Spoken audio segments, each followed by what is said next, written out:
我哋人生中一個重要嘅里程碑。我哋畢業啦，感激嘅就係我哋即將要離開呢一班一直陪住我哋奮鬥成長嘅老師。記得最深刻嘅一次就係學校運動會嗰陣，宣佈我哋班贏得全場總冠軍嘅時候，我哋全班都興奮到大嗌啊！嗰種心情真係難以形容啊！多謝你方老師，你唔單止重視我哋嘅學業之外，仲重視我哋班嘅凝聚力。嗰次嘅經驗令到我哋明白到團結出嚟嘅勝利有幾咁動魄人心。多謝你方老師。每次上堂，梁主任都會同我哋解釋我哋唔明白嘅問題，解釋我哋明白為止。我記得有一次喺成班試之前，梁主任滿堂都話我哋溫習考試詞語同埋句式。我記得梁主任仲要我哋明白先可以滿足咁落堂。多謝你梁主任。我仲記得有一次收到媽媽嘅電話，同我媽咪討論咗好耐關於我英文有邊方面特別弱，要再加強。Miss Lam，你就好似我哋嘅父母一樣咁緊張我哋嘅學業，你會想盡方法嚟幫助我哋進步，又好似你會喺放學之後，俾額外練習我哋做，仲會即時同我哋批改同埋教翻我哋添。你唔係驚有太多嘅額外練習要改，而係驚我哋冇加練習俾我哋改，冇加練習俾你改，令到我哋可以喺短時間入邊突飛猛進。多謝你 Miss Lau。希望我哋出校長同埋老師工作順利，祝各位同學學業進步。多謝各位。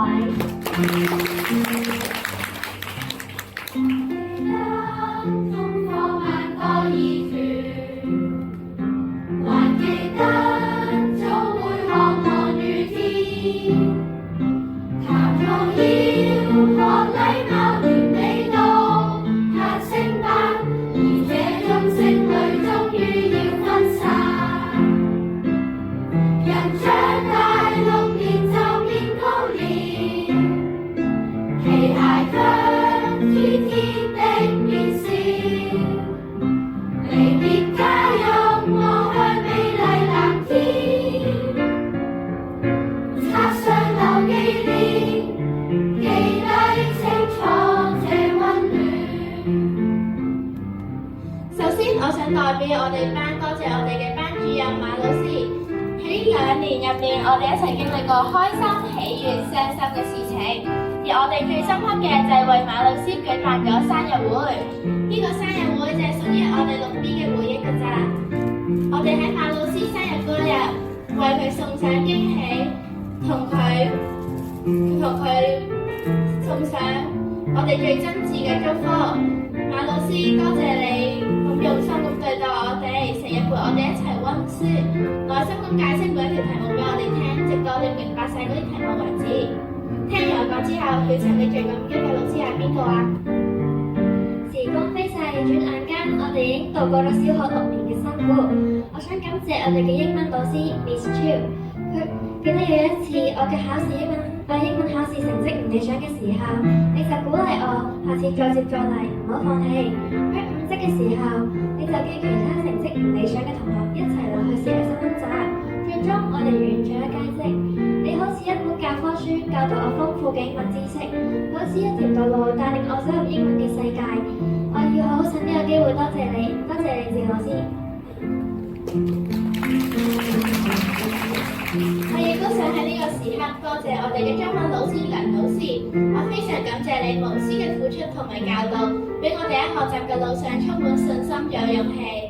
你唔單止係知識嘅傳遞者，更加係我生命中嘅明燈，用耐心點亮我嘅迷惘，用溫暖包容我嘅成長。嗰啲熬夜批改嘅作業，小息時耐心嘅解題，失敗時嘅鼓勵，都深深咁樣刻入我腦海入面。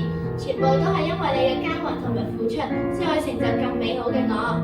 未來無論我走到邊度，我都會銘記師恩，我唔記得係邊個為我插上夢想嘅翅膀，帶埋你嘅教誨，繼續努力前進，絕對唔會輕易就放棄。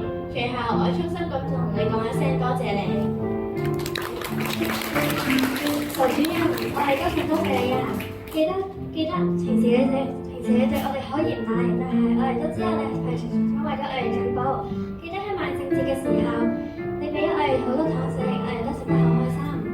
上堂嘅時候，你成日同我哋講笑話，整得我哋哈哈大笑。你亦師亦友，我哋要好好趁呢個時間，多謝你。